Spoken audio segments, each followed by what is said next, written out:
Hey, what's going on, guys?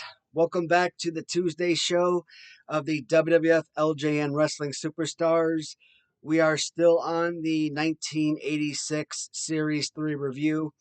So, over the last few months, as we've been working on the Tuesday shows, first, of course, with the WWF Hasbros of the 1990s, and of course, then transitioning to the LJNs of the 1980s. One of the things that I've been able to do with these current review shows is keep all of the series in one single episode, which has been amazing. But I kind of had a feeling that once we got into series 3 with the 17 different characters, I might have had to might have had to break this series up into multiple videos. So back in like 2023, when the first time I did the show of this magnitude, when I was breaking the series up, series by series of the reviews, I think I had like 3 different episodes for series 3. So luckily this time I'm only doing it in 2 episodes, but I really wanted to have all of these series in one single episode, but come on, I gotta be leery of my viewers' time, right? And I didn't want to put together no 2 2.5 hour episodes, so it kind of sucks. I really was looking forward to doing episode 4 this time around, right? Week 4, episode 4 makes sense, but or series 4. So we're still on series 3, but series 3 part 2, and we might actually be able to get through this episode in probably less than an hour today. There are a couple of variations, there are a couple of figures that do have some alternative figures, but a lot of the figures that we saw in the last video, massive quantity of variants. Not so many in this video, so we could have probably bundled them all together, but I'm okay with how I split them up. That's fine. Today, we're going to look at the first tag team that LJN did release. The first official tag team, I should say. So, in Series 1, yes, we did look at Nikolai Volkov and the Iron Sheik. Yes, they were a tag team. Yes, they were a major tag team in the 80s. They were tag team champions. And LJN did release a 2-pack of that tag team. Tag teams also in Series 1 also included Hillbilly Jim and Hulk Hogan. But I don't consider them to be a legitimate tag team, not really. They just kind of put them together, put championship belts on them. But in real life, they were never tag team champions. And to the best of my knowledge, I don't think Hulk Hogan, he was never Intercontinental champion. He was never a tag team champion, I don't think. He's always been a heavyweight champion, right? So that made no sense to kind of put them together in one dual set with the tag team belts. But that was just because he kind of brought Hillbilly Jim in and was training him and all that. So I kind of understand why LJN did what they did. But there were like 5 primary tag teams that LJN had provided with Strike Force, with the Killer Bees, with Heart Foundation, and who am I missing? So I'm looking at the shelf right now. Strike Force was on there, Killer Bees, Heart Foundation. Really? That was it? Just those 3? I guess those were the only 3. All right, so 4. So I guess it's 4 tag teams, not 5. I thought there was 5, but so the first tag team in Series 3, the first real tag team, in my opinion, that we're going to look at is the British Bulldogs. Now, you will kind of see a kind of a mess up with this box set.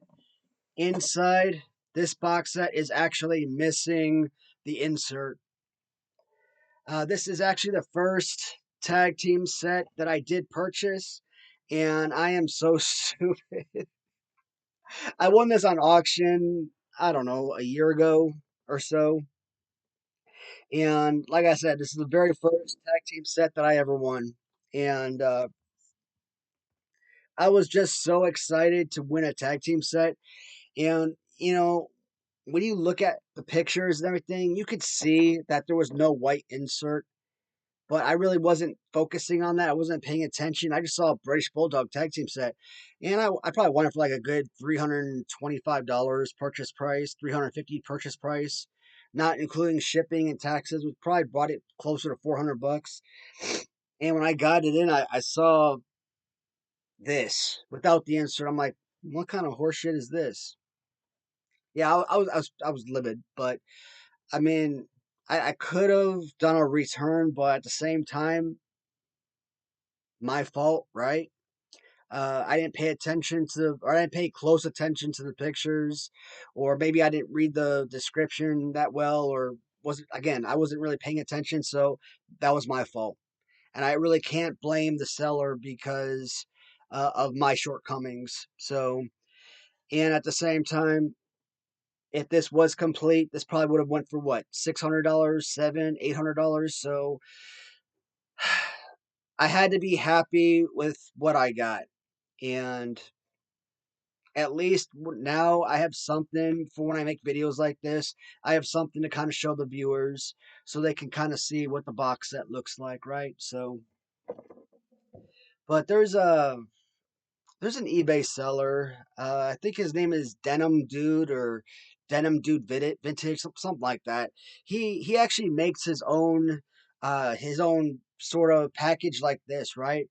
And he has like his own opening like so, and he creates his own custom LJN figures, and he sells them on auction every now and then. Like he'll put like a, let's say, a Hulk Hogan and maybe a Ric Flair or something like that, or his own custom Legion of Doom figures, and like he'll have his own background figure. So I reached out to him once or twice, and I asked him if he could ever, custom create his own insert like so. But he was talking about like he would need me to like send him the box to like to create the inserts, and I'm like, no. Uh, I mean, I'm pretty sure you own the British Bulldogs. I mean, couldn't you create the insert based on the British Bulldogs that you own already? Uh, and you create your own box sets, right? So why can't you create an insert based on the design of the box that you already create on your own customization? So I that kind of confused me. Um, and if he ever watches this video, maybe he can go in the comments and kind of explain to me like his rationale, explain why he would need me to send him this box to create that custom insert. But I mean, like I said, he does awesome work. I never bought any of his customs, so uh but based on that work, that based on that graphical design, yeah, I would probably want to buy a custom insert from him. So that's obviously the 2 pack, and the British Bulldogs. They obviously also came on single card, and this is Dynamite Kid. So this is something very odd you got to consider with the British Bulldogs on individual card, and you got to be very familiar with the history of British Bulldogs on individual card, because if you come across these on like eBay, Facebook, whatever, and you see these figures and you're like, what the heck is that? That's not real. That's just some random guy trying to like pass off a figure and trying to ask an astronomical amount of money. And when I first saw this figure, I kind of had the same questions, the same belief that not necessarily a scammer, but like I kind of had the same. I had to ask questions because when you look at the figure, it's not realistic looking. Like look at the fighting pose. What does that look like to you?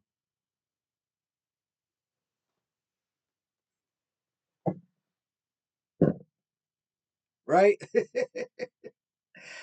They literally put a SD Jones bubble over a Dynamite Kid figure, and in fact, yeah, They even have like an SD Jones, card or a poster cover.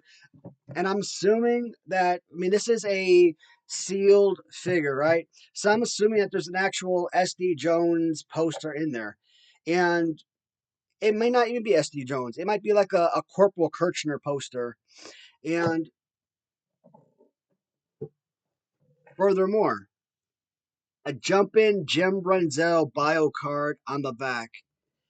So, what is up with that? This was actually a Facebook purchase that I probably got maybe a year and a half ago, and I actually had to reach out to the Facebook seller and ask him about it, and he kind of enlightened me, kind of gave me a little backstory history about this, and so the story goes that obviously they're UK wrestlers, right? So because these were made in the United Kingdom, they had all of these backload of blue cards. So the two packs, that's what was being made in the US. But they wanted to start releasing these figures on individual card. So they had all of these blue cards. How do you get rid of them?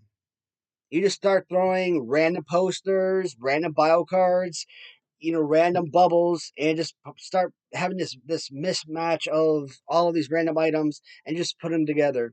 So it's not that it's some customizer just randomly putting stuff together. No, this literally came together from the manufacturer, and I just thought that was insane and just a fun story. And you actually come across this, and just hearing that and hearing the history and stuff, it kind of makes it more important. Now, me personally, of course, when I buy these things, right, I don't want errors on the back, right? When I buy a Jim Duggan, when I buy an Adrian Adonis, when I buy a Honky Tonk Man, I don't want a Hulk Hogan bio card on the back of the card because those figures are synonymous with having Hulk Hogan on the back. I want the actual wrestler whose whose figure I bought. I want their bio card on the back. Even if it's an air card, if it's worth more money, I still want the bio card for that particular wrestler. But to have one of the most rare figures on the planet, that is insane to have that. So, and yeah, the you can probably always find a two pack of of the British Bulldogs. I mean, you may not always be able to win one, but they will always come up for sale at some point. But individual tag team or individual pieces, it's impossible to find those. Sadly, I don't have a Davy Boy Smith on individual card, and of all of my LJNs, this is the individual Davy Boy Smith is the very first figure I don't have MOC. So, and of course, your British Bulldog figures. Now, the one thing about the British Bulldogs,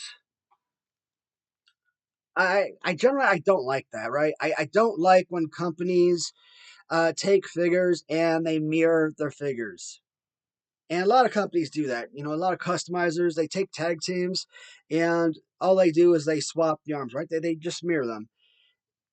I want the characters to have their own unique fighting pose.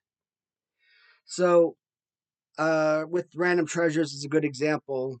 They do it with like the Bushwhackers. They do it with like the Wild Samoans, right? As a couple examples. With like the Rockers, etc. Uh, Sticky with Ram Treasures, great customizers. You with like Bad News Brown with the one arm up. These are adequate playable figures, but overall, I think among the 70 plus, almost 80 LJN figures, I would say that the British Bulldogs are probably in like the 50 range of best LJNs. I mean, overall, these are not good figures. I don't like them at all. I mean, they are like one arm, oh, body slam. That's it. Go to the top of the rope, flying clothesline. That is literally the only thing that these figures can do well. And because I'm right-handed, right, I'm so used to like you left arm under for the body slam. So kind of using like dynamite with the right arm under. That's kind of, and you would think that the right arm under would be better posed, but of course I grew up with Davy Boy. I talked about it plenty. I didn't know about the British Bulldogs from childhood. Way too young in the '80s to watch the British Bulldogs tag team. I grew up with your. I don't have one over here, Hasbro, but think about Hasbro era British Bulldogs. The long dreadlocks, Davy Boy Smith, white pants, UK flag on design on the pants. That's my British Bulldog, Davy Boy Smith. I didn't know about the Bulldogs as a tag team. And then when I kind of go back and I watch all these old videos and stuff, I'm like, maybe some of this as the Bulldogs as a tag team, maybe that some of that stuff is starting to kind of make sense to me and kind of rehash some memories that, are unlocking some old memories. And like when I think about like I talked about like 1985 WrestleMania, what was it? WrestleMania 1, WrestleMania 2? No, 1986 WrestleMania 2 Battle Royal. Like I was said, I didn't remember anything about WrestleMania 2, but and then you kind of watch the video and it's like, and you go through like the magazine talking about the review of WrestleMania 2. It's like, oh wait, this stuff does I do remember some of the stuff because I remember owning the Coliseum video and watching that stuff, right? So that's why I love going back and like watching those videos and looking at those magazines because it does light up that light bulb in your head and refresh some unlocked memories. And of course, British Bulldogs, they are a much smaller set of figures than, the rest of them. Dynamite, I don't know how tall he was in real life. Probably 5'6", 5'7", or something. Everyone else is, 5'10", 6 foot, 6'6", 6'10", whatever. So, I mean, it makes sense that he's a much more, smaller in stature than rest of the figures. So that's, as far as scale goes, that makes sense. I don't know how big Davy Boy was, but I would assume that he was around 6 feet tall. So, but the two figures together. But thing is, when you put the figures together in one tag team box set, yeah, it kind of makes sense that you would have smaller figures when they're boxed up together. So, all right, let's move on to the next figure, and we've got Mean Gene Okerlund. So occasionally you kind of see like Mean Gene Okerlund singing the national anthem, and that's kind of awesome. Uh, Mean Gene, he's got a pretty solid, singing voice, and you kind of see him in, he's always synonymous with the tuxedo. He's always the professionalism is always there, and I talked about in the past. There's people in WWF that when you see them transition to WCW later on, especially in the '90s, right? It just looks so freaking foreign to me. When you see Jesse Ventura and Elizabeth, Mean Gene Okerlund, when you see your mega superstars like Hulk Hogan and Macho Man, uh, it just seems very awkward. When you see Legion of Doom, when you see Nasty Boys, Ric Flair, Sid Vicious or Sid Justice, whatever, those guys to me it's like okay, they're just returning home. Those guys were always WCW guys to me. But when everybody started showing up in WCW, it's like it's just insane. Like Bobby Heenan in WCW, it's just awkward, it's just weird. It just felt wrong, unnatural.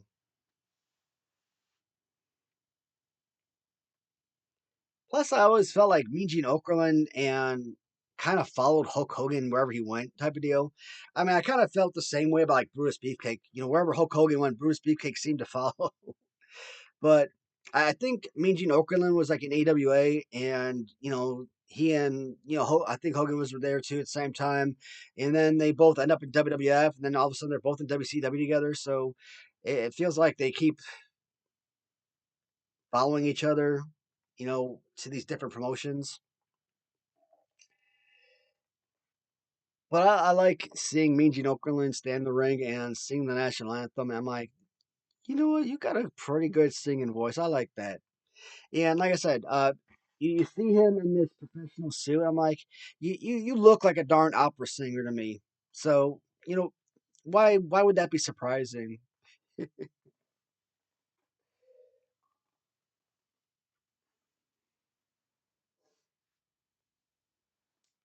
And of course, because of said suit, all the customizers they always got to take Mean Gene Okerlund and they always got to customize his figure. Whether you're creating a Donald Trump, a Howard Finkel, a Jack Tunney, a Lord Alfred Hayes, whoever it is that you're customizing, everyone has to take, of course, Mean Gene Okerlund to customize.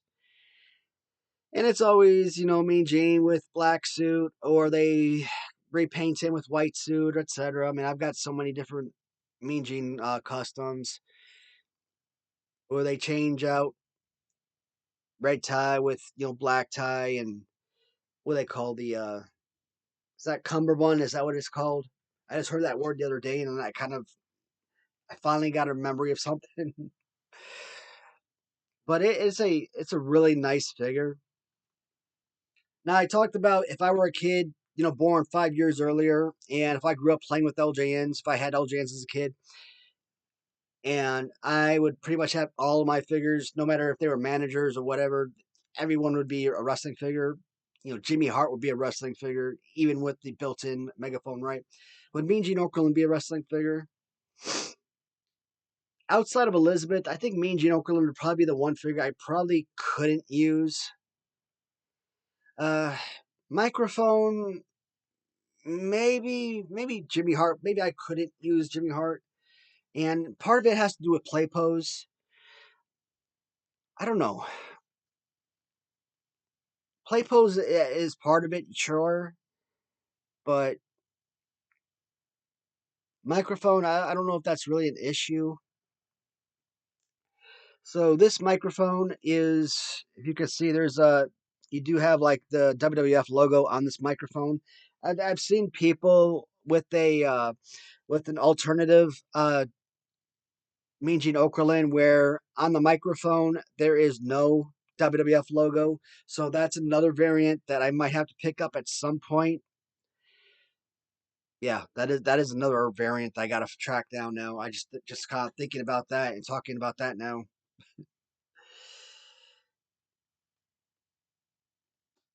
Uh, Prices.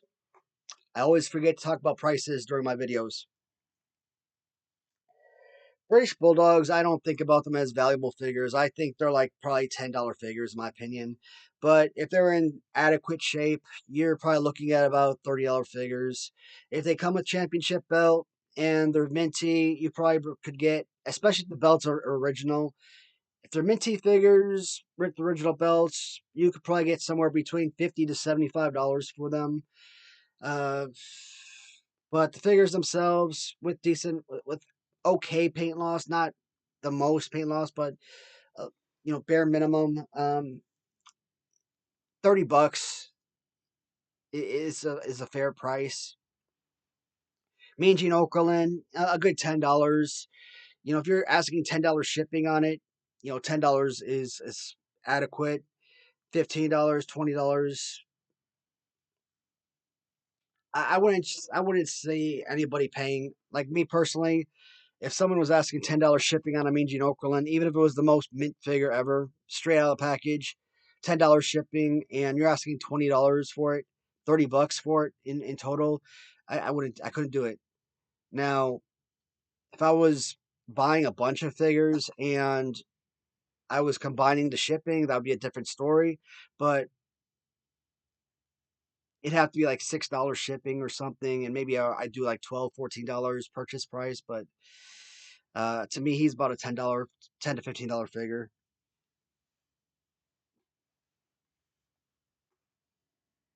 One of the better figures in the line is Mr. Fuji.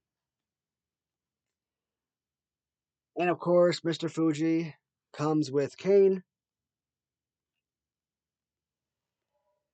Of course, Mr. Fuji, when I all of my loose figures, of course, I buy the four left 3D creation stands, right? But probably less than 20% of those stands actually work as they're supposed to. And those stands, the figure falls out of the stands because the little foot holders they don't work. So what do I got to do? I got to keep them in the Amazon stands that I buy, and then I got to put them inside the four left 3D creation stands. So basically, the 3D those four left stands are literally just for display. Not they're not there to actually hold the figures up. They're just display only type of deal. So yeah, so I got like two stands for my Mr. Fuji figures. So it's I have to double stand the Fuji because the freaking cane, the figure, like I said, the figures they're always falling over because the stupid foot holders don't work, and the darn cane fell over or the figure fell over and broke my cane. And these canes, they're expensive, man. Original cane. Like people, if they try to sell the cane by himself, the cane costs about $30 to $50 for an original. And if you're trying to buy, and a lot of people will sell the figure by itself, or people trying to sell the figure with the cane, and those things sell on auction for upwards of $75. Well, I'm not paying $50 for an original cane by itself. I'm not paying $75 plus $100 for figure plus cane. So I had to sit there and I had to tape up that stupid cane, and it's nuts. So I'm kind of ticked off.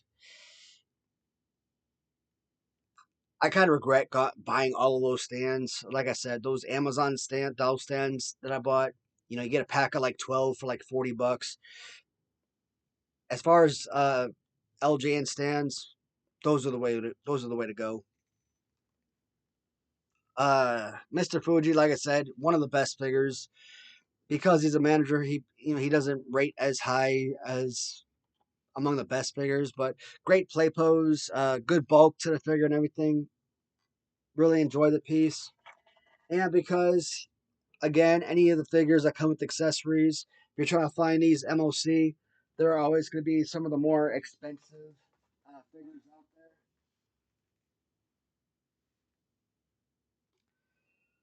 I mean, it's not the greatest play pose figure, but I mean, it's still a usable figure. And like I said, a lot of these managers are previous wrestlers in their careers. So, Mr. Fuji, previous wrestler, Albano, um, Bobby Heenan, and Johnny Valiant, etc. They're all previous wrestlers. So you can always use them in your federation, not just as managers.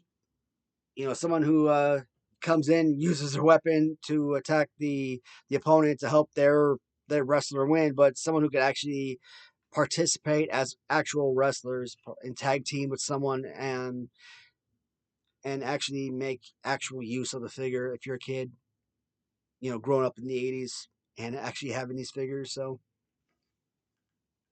I couldn't imagine being a parent in the 80s, buying your kid a figure and then having them just, oh, I'm going to display him outside the ring. Like I said, it's a great figure. Like, why would you not want to use this? Um, yeah, man. Like, I guess if I don't want to say mad, but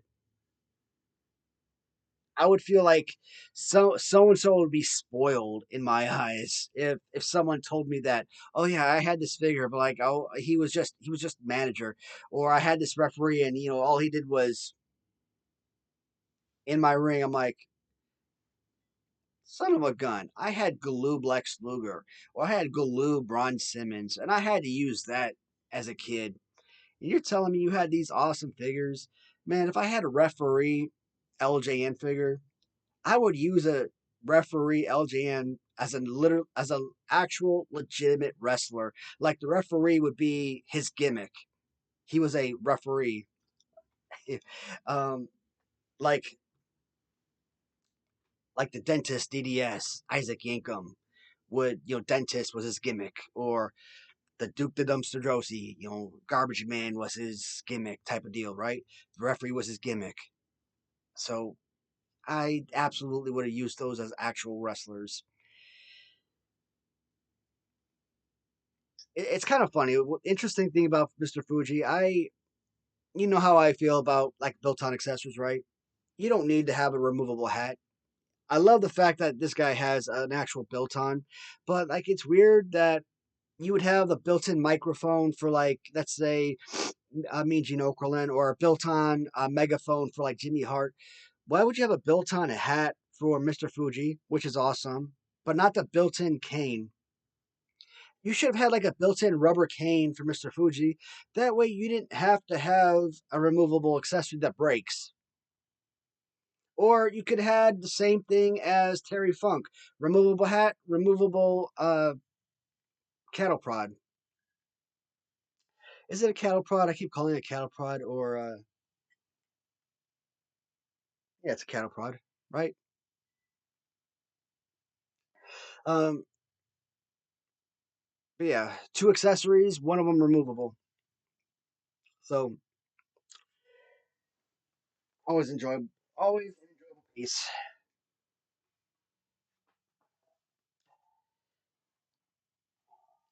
Um, how was this? Well, this one is a little bit wavy, but still a pretty decent card. And Ricky Steamboat. So you look at Ricky Steamboat, right? You look at his bio card. That's kind of like your Ricky Steamboat, right? So I on a recent live show, I what was it? Wednesday? No, it was Thursday. So Thursday, I had man. Thursday, I killed you guys with freaking videos on Thursday. I had my AEW episode, which was like over 40 minutes long, and then I came back with two live shows that day, and each one was over an hour long, hour 3, hour 4 minutes long, each live show. And I think in the first live show, I showed off one of the new Mark Hackenberg customs. And I bought this one because it kind of mimicked, obviously, the original prototype of the Ricky Steamboat figure, with the original red pants and black trunks. But, he made a couple modifications based on, his personal design, such as including laces, which I always loved, how I feel about adding that extra set of colors to boots. And I know he threw on a couple additional designs, which included the dragon decal down the pants, as well as some dragon decals on the side of the boots. So a nice compliment, obviously, to the original design with his own flavor of additions to the figure. So that was a nice little compliment, obviously. Ricky the Dragon Steamboat figure.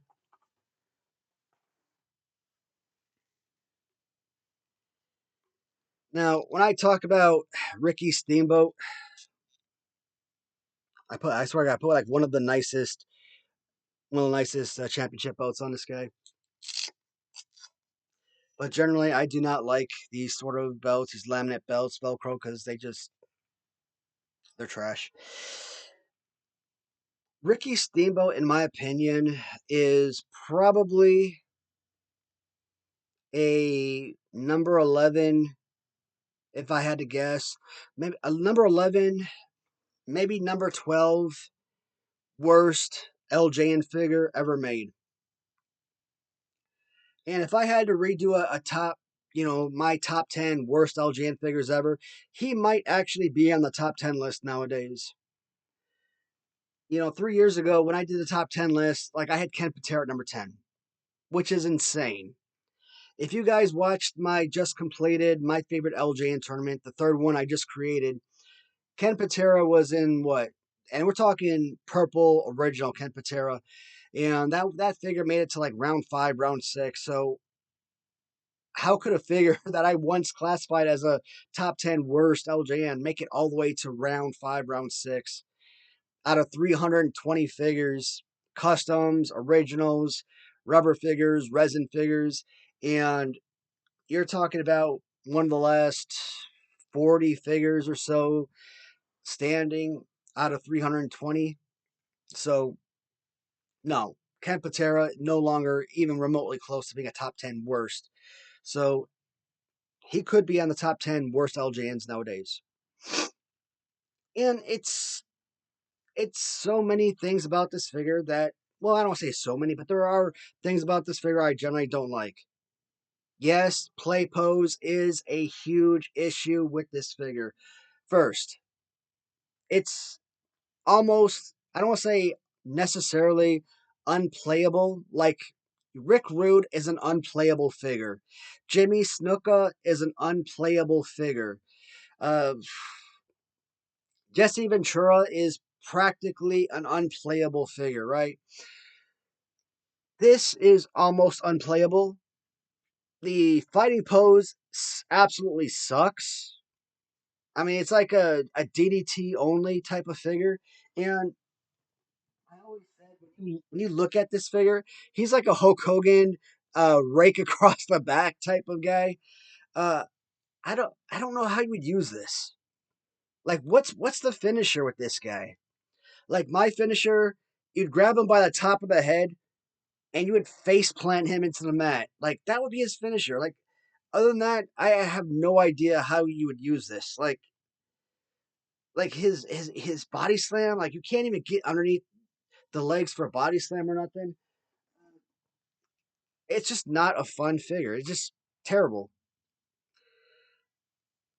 The all black pants and boots, color wise, it's just a very plain, simple figure.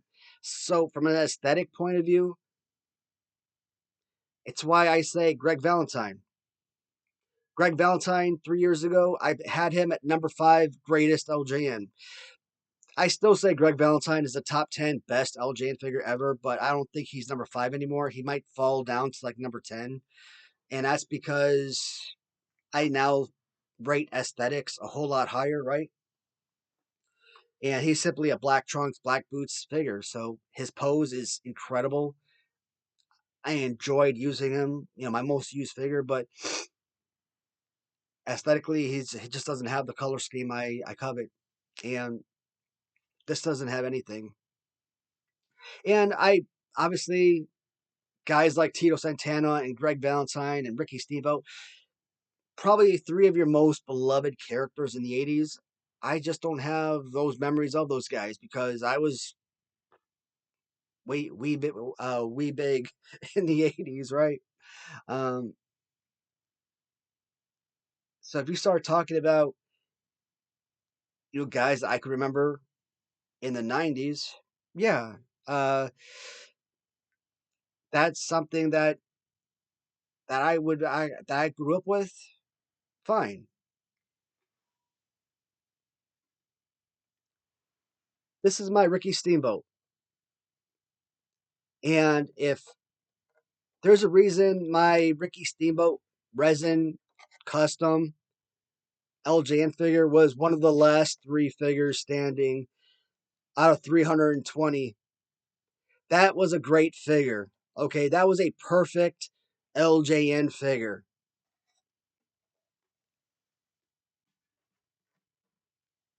320 LJN figures in my collection. Last three standing. This just not good.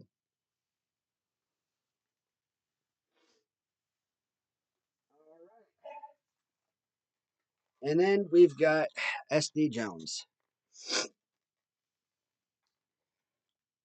Now,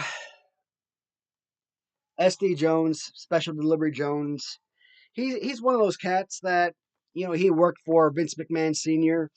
and then went on to work for his son, Vince McMahon Jr., and was part of the first WrestleMania. Now, people classify Special Delivery Jones as your prototypical enhancement talent. Guys that are in the match to make other superstars look good, not really in there to win matches. That's not their job. They're there to build up the other guys. And, for what, 20 years, 30, however long he was active, he did his job to the best of his ability, and he did it well. There is a reason that not only was he one of those guys that highlighted WrestleMania 1, I mean, it was a squash match, 9 seconds to lose to King Kong Bundy, but there's a reason he was part of that major event, and there's a reason he got not just one, but two figures in LJN. Because he was a very beloved character in the WWF family and to the Vince and to McMahon's, not just to the senior, but to junior as well. Why does Andre the Giant get so many figures in LJN? Three of them. Not just because he was one of the biggest draws, one of the biggest superstars, one of the biggest legends in WWF, but because freaking Vince McMahon loved the hell out of him. Well, guess what? This man also meant something to him. Hulk Hogan. You gotta have three different Hulk Hogans too, right? Why? Because he was such a freaking major draw. He was the face of the franchise. You're gonna have three Andres. You better have three Hulk Hogans too. And SD Jones, again, another one of those figures, absolutely perfect.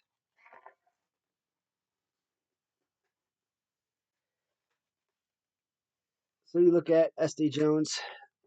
Both bio cards are going to be exactly the same. So he has variant 1 and variant number 2.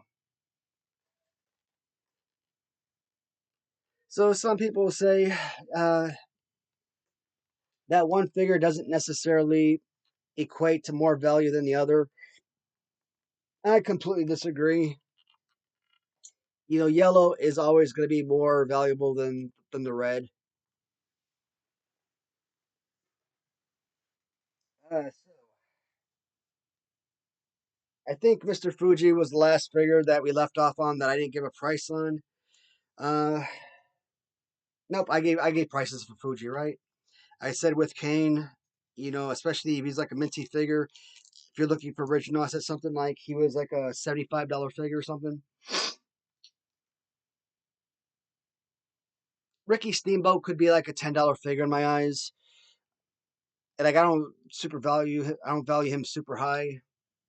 This figure, because he's relatively a mint figure, or darn near close to it at least, I would probably put this up on, if I was selling this particular figure, I'd probably put them up for, 25, $30 and see if any offers come in.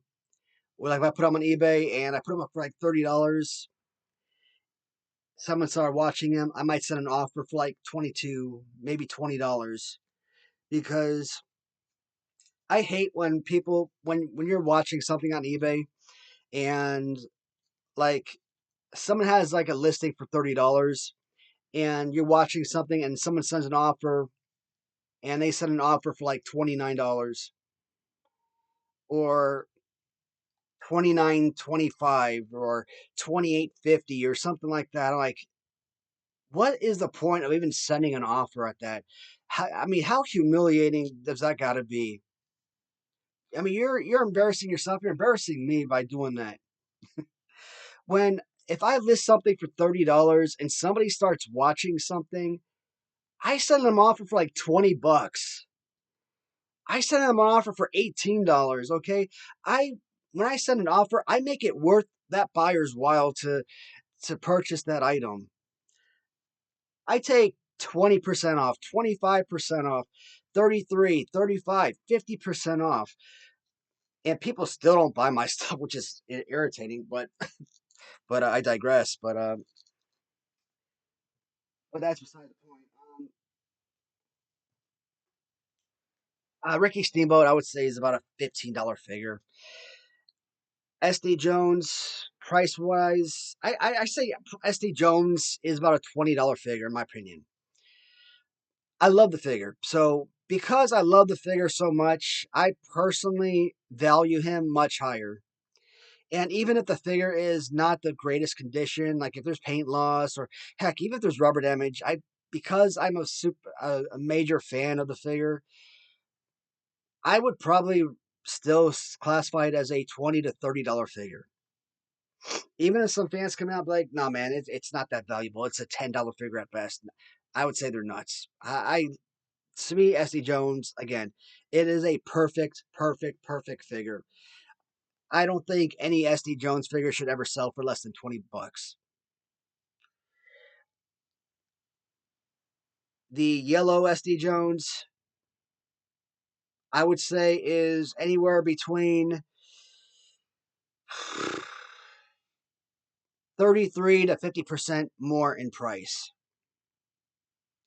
So if this is $20, this should easily go for $30 to $40 easy. So yeah, actually, if I say $20, $40, then that's a 100% increase. So 50% increase would be $30. I screwed that up. um, at least I caught myself. Where was I? Obviously, when it comes to these two figures, I love the yellow over the red, of course. I mean, really, who doesn't? The yellow is just more eye popping. It's more catchy. It's more flashy. And a few years ago, when I was doing my countdown, I said SD Jones was a number 10 best LJN. Stupid me. Like, come on, who am I kidding? Like, I put like Warlord at number 9. I think I had Jim Neidhart like number 8. Yes, they're both top 10 best, but I don't think either one of them are better than SD Jones. I think SD Jones should be one of the top 4 best figures.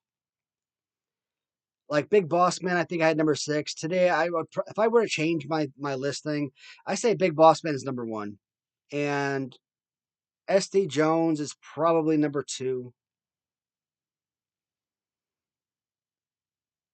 So it used to be like, if I can recall correctly, I used to have Big John Studd, Hogan, Series 1 Andre, Kamala, Greg Valentine, Big Boss Man,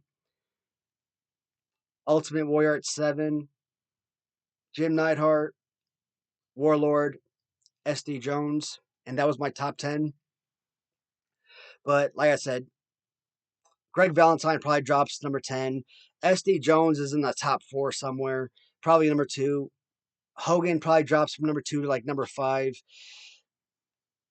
Uh, Big John Studd is probably number 3, number 4. Kamala is probably like number 3. So I mean, I gotta redo that list because I just don't feel the same way about a lot of those figures. It's just a perfect figure in my opinion. When you think about go-to playable figures, like when I come down here and I just pick up figures, I just like just kind of being stupid, just kind of like just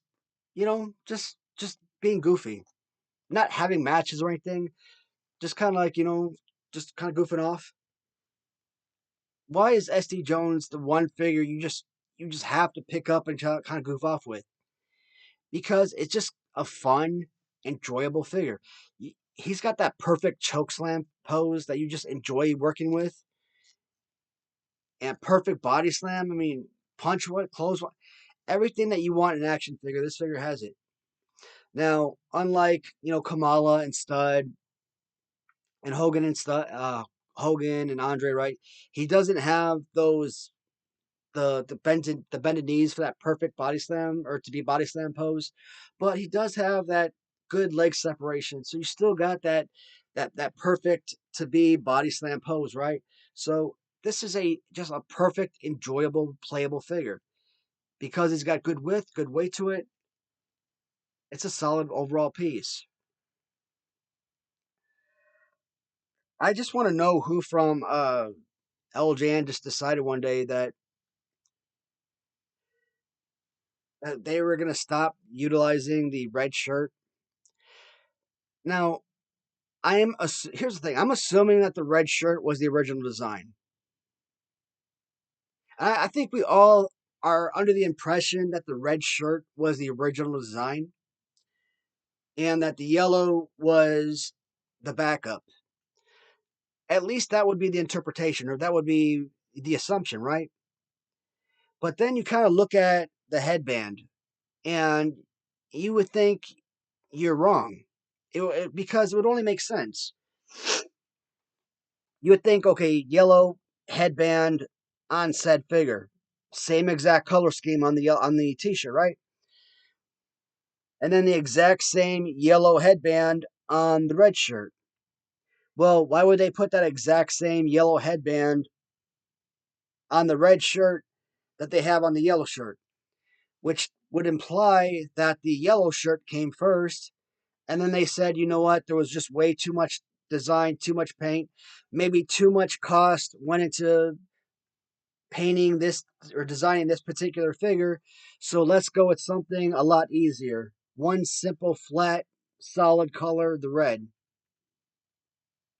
But we could still keep that design with the red head of the yellow headband.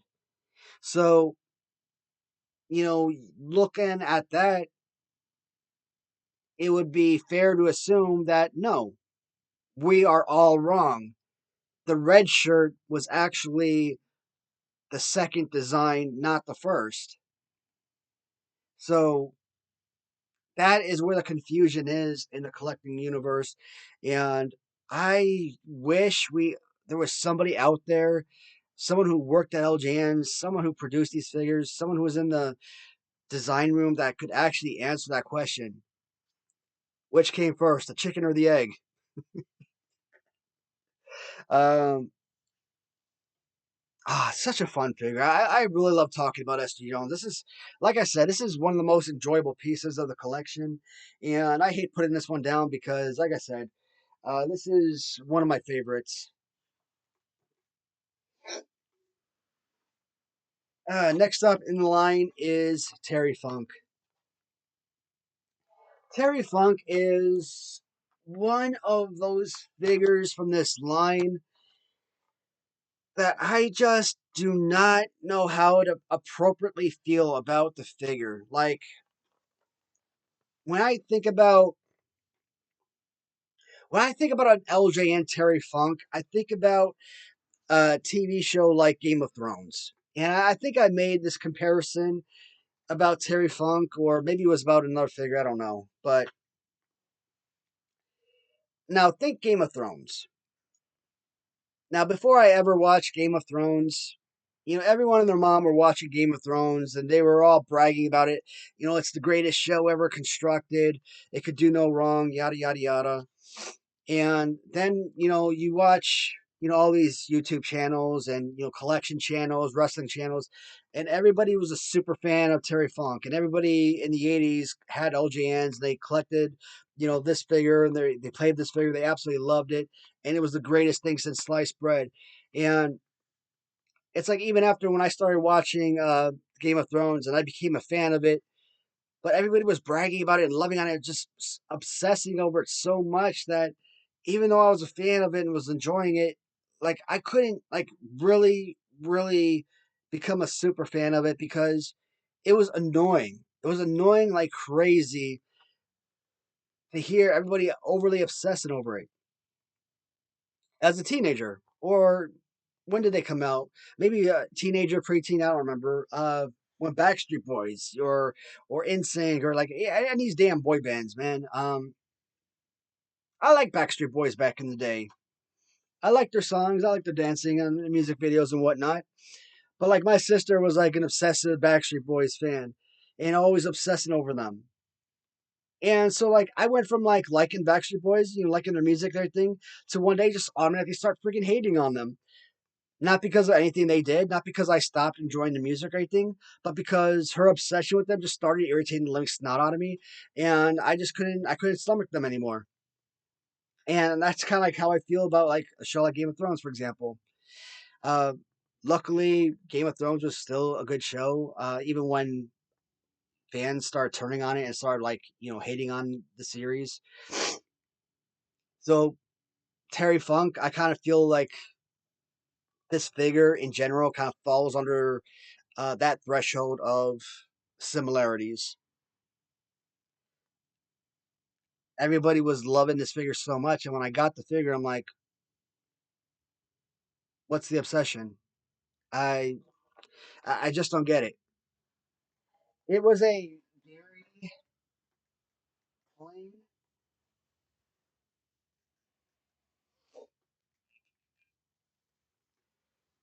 It was a very plain and simple figure, right?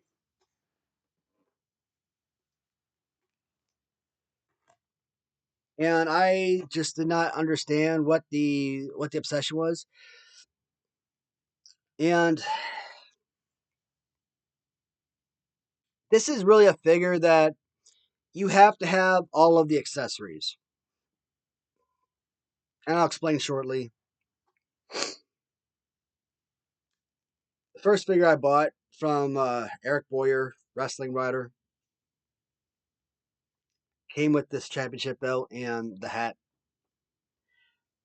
And I found him on eBay, and over the years, obviously, I bought like a million of his custom figures. I don't buy from him anymore for reasons I explained on the show, health reasons, and that he explained to me is reasons why he couldn't or why he hasn't made any of the figures that I commissioned from him. But that's a conversation for another time. But so that's where I got this figure from. It was a very plain, simple figure. I mean, nothing flashy. It was okay figure, but like I didn't grow up watching Terry Funk, so I didn't really know about his character in particular. So that didn't hold any merit to me. And the figure, like I said, it was okay. It was decent. Play pose was adequate, but was nothing super flashy. Plus, the way that the arm was like way back there, I mean, I didn't like that aspect. It wasn't like a over the top, enjoyable, fun figure for playing or anything like that. And then one day, I got the branding iron, and suddenly you have both accessories for the figure, and you look at it, and you look at it, huh? And it really is to the point where accessories really do make the figure. Just like they say that clothes make the man, that can be said with accessories because I did not like the figure just plain Terry Funk without accessories. The figure did not do anything for me. But when he's actually holding his branding iron, the hand, the way as far back as it goes, it makes sense. And I could appreciate it a lot more. So at one point, I was thinking like Terry Funk out of, again, 72, 70, however many figures there are in LJN. I didn't really sit there and count them out.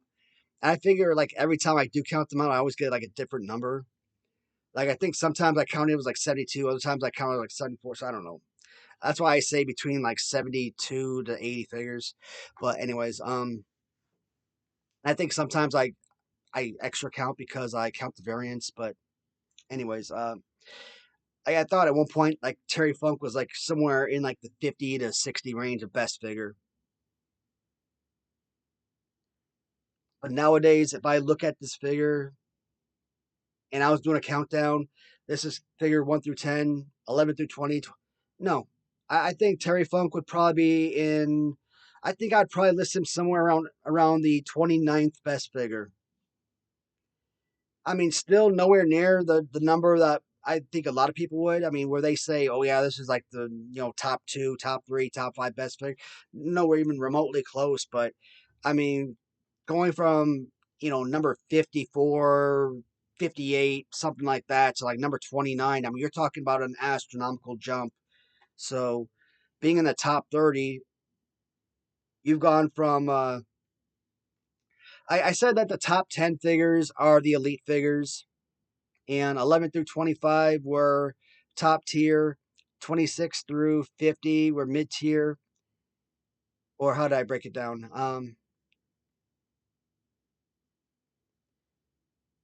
11 through 50 was mid tier, and yeah, 11 through 25 was top tier, 26 through 50 was mid tier, and 51 through the last whatever 70, 80, whatever was bottom tier. So he is now a high mid tier figure. So where he would have been a very high low tier figure once upon a time. So not a bad figure at all. Um, like I said, when I first bought this, based on needing it for the collection, and I didn't realize how common this figure was when I first started collecting LJNs. I mean, this is like a $10 figure, to be honest. Uh, Loose by himself without accessories, $15. If he's in good condition, $20 maybe. And when I first bought him, I got the belt and the hat, and I paid Eric like $50 on eBay, thinking that he was like some kind of rare piece or something. Talk about stupid eBay purchases, purchases that I regret. So things that I want to go back and do over. But Terry Flunky does come with a couple of different accessories. This one is the non-smiling Terry Funk. Mouth is closed, no teeth.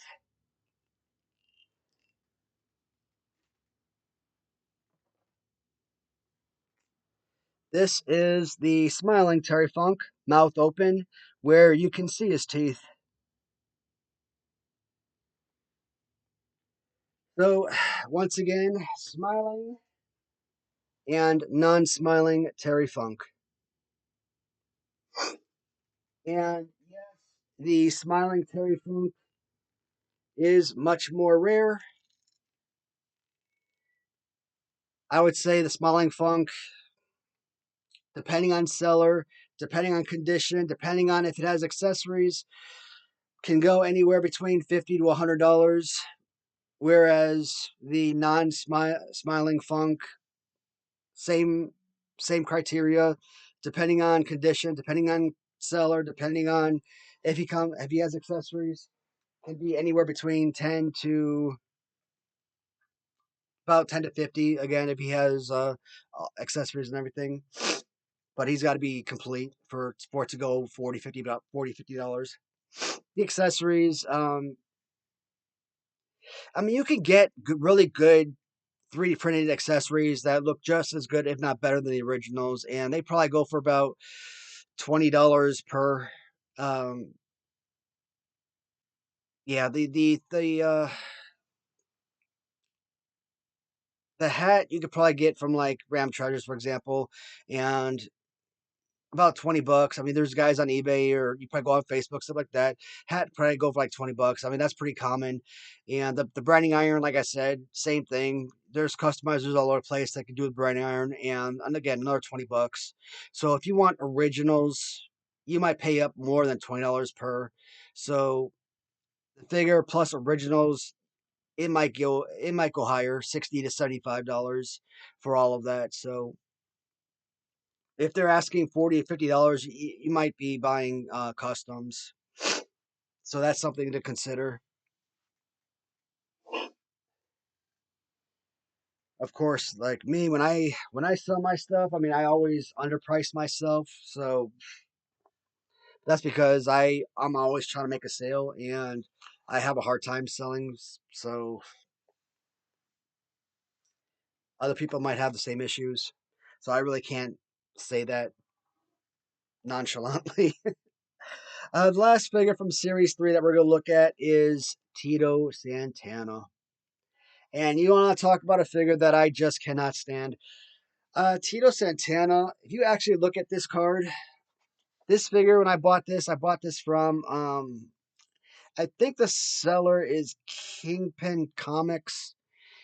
Kingpin Comics, I bought from them many, many times on eBay. They are a Canada. They are Canadian. That's going to get me. They're a Canadian-based seller, and the figure was, really great condition when I bought it on auction. And when it arrived to me, the package was completely destroyed. Canada, Jesus Christ. Um, I'm not gonna let that go. Here's the thing. I bought from them plenty, right? And I bought this maybe a year ago, year and a half, whatever. And I reached out to them, sent pictures. Hey man, got the figure in. It was destroyed. Um, how do you want to work this out? I think they ended up refunding me like $50 or something. It just wasn't gonna be financially stable to send it back or anything. So I was comfortable just doing a partial refund, not a big deal. And to be honest, I've seen Tito Santana mint on card from other eBay sellers, wanting like on a low end, asking like $260, $280, and that was a low end. And I think I won this on auction for like 150 or something. I'm like, no. I'll tell you what, for a destroyed Tito Santana, 150, refunded $50 back. I will tape this page up and I will keep it and I will put it on my wall. I'll be happy with that because I do not want to spend no 300 dang dollars plus shipping plus taxes, come out of pocket $350 or so for a dang carded Tito Santana. One of the absolute worst action figures ever made. This figure is straight trash. What was LJN thinking? Horrendous. Um, and when you look at this, yeah, you can see where I taped the hell out of this thing. The whole entire thing was the bubbles cracked. This whole part is all taped up like crazy. This whole thing is like all taped up. It was destroyed. Um, this is why I tell you guys, if you are a seller, my God, this bothers me. If you are a seller, you got your shrink wrap, whatever, your pack, dude, just wrap it up like so. Bam, wrap it up, put it in the box. Done. But a lot of people, they overprotect and they overprotect like crazy. They want to wrap it up, then they want to get packing tape, and then they want to go it over, then turn it around, go over like I'm like, dude, why? And when you're sitting there and you're trying to finesse, you want to sit there, you want to rip at it, or you want to get some scissors, you want to try and cut at it. Even if you got scissors and you're cutting around the edges and stuff, you're either risk damaging cutting into the item that you're trying to get, or by ripping at it or cutting at it, you're kind of tearing at the package, right? And by doing so, you're putting pressure on the item, and by doing that, you're risk damaging it. So I think by him, overprotecting the way he did, I understand that, and that's why I wasn't mad because I see that he made every attempt in the world to try to protect the item. So I'm not mad at the seller for protecting my item or trying to protect my item as much as possible. And like I said, I bought from him before, and I bought from him since, and I've always had great experiences with the seller. So he's someone that I've recommended or will continue to recommend. It's just that with that particular sale, it just happened to be that I got an item that was overprotected too much, and that item came in damaged. But with Tito Santana, if it was someone else, maybe I would have tried to do something. I don't know. Probably not. Um,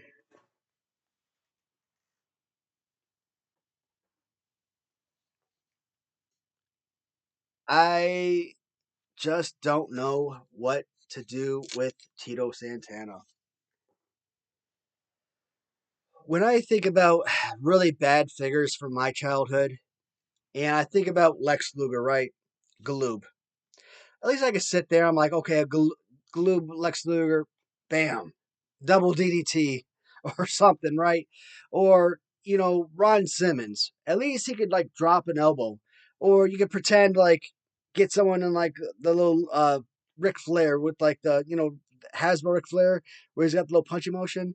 At least with Ron Simmons, the way that his hand was fused to his arms, at least you could kind of pretend like, you get someone in like a little headlock and you're like, kind of like punching him like so, right? Or something like that.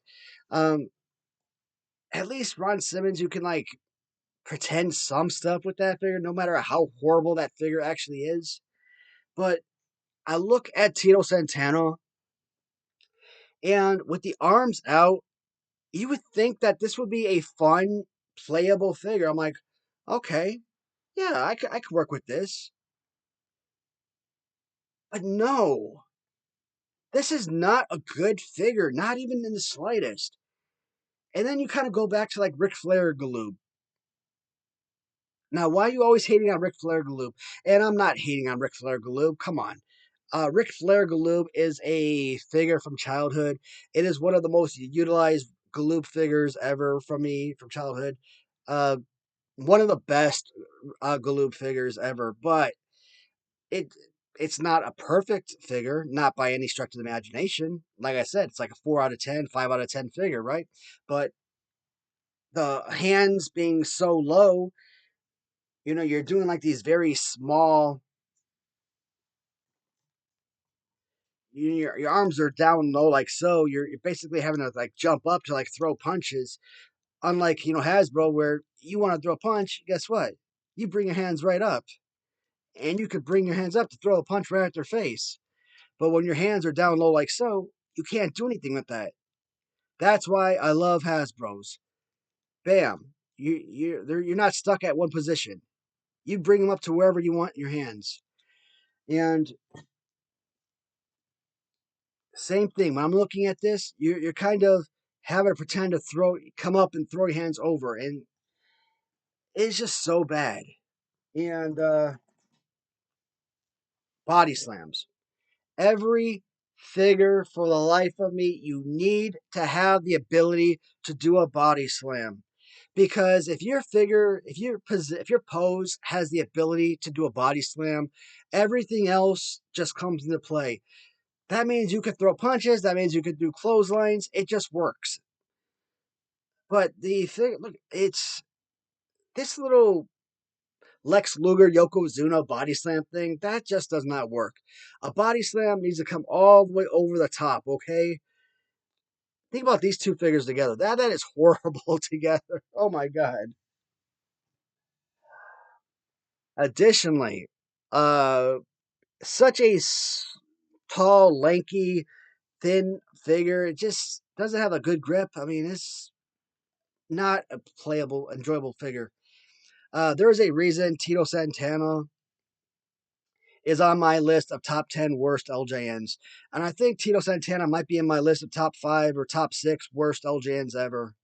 So, yeah, Series 3.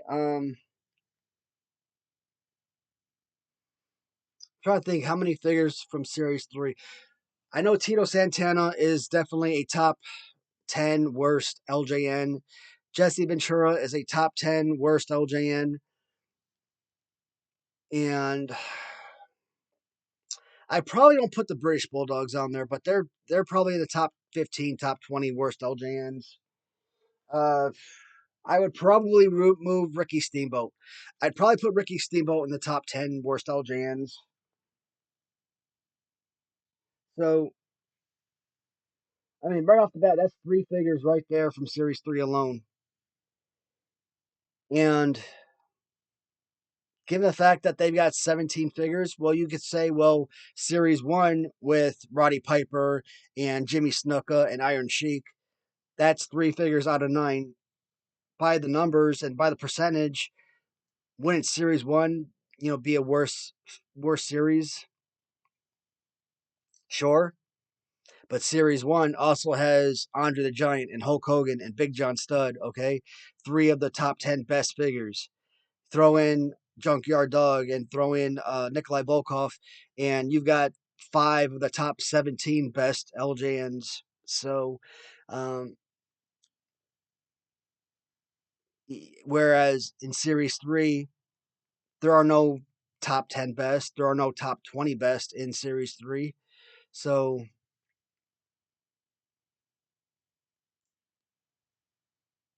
oh, I lied. Um, SD Jones is the top 10 best. So Series 3 has one figure from Series 3 that's the top 10 best.